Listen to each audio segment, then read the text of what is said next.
தேவேந்திரகுல வேளாளர் சமூக மக்கள் மீது நவீன தீண்டாமை கண்டுகொள்ளாத தென்காசி மாவட்டம்.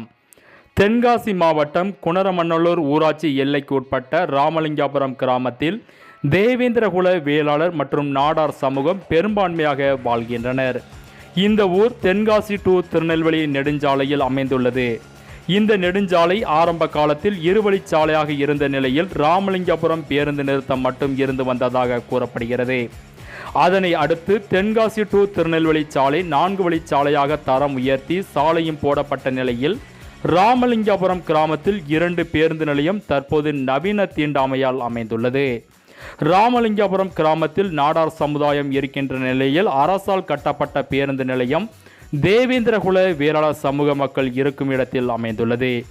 இதை ஏற்றுக்கொள்ள முடியாத கிறிஸ்தவ நாடார் சமூக மக்கள் தேவேந்திரகுல வேளாளர் சமூக மக்கள் ஏறும் பேருந்து நிலையத்தில் நாம் ஏன் ஏற வேண்டும் என்ற தீண்டாமை எண்ணத்தில் கிறிஸ்தவ நாடார் மக்கள் தங்களுக்கென ஒரு பேருந்து நிலையம் தற்போது அமைத்துள்ளனர். இதனால் அரசு கட்டிய பேருந்து நிலையத்தில் தற்போது பேருந்துகள் நிற்பதில்லை.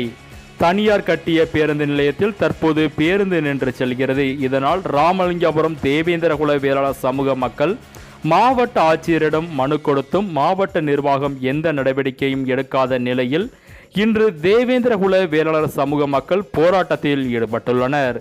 இந்த போராட்டத்திற்கு தற்சமயம் பகுஜன் ஜமாத் கட்சியின் மாவட்ட தலைவர் ST மகேஷ் பாண்டியன், SP அன்பு தேவேந்திரன், P திருமுருகன் வருகை தந்துள்ளனர்.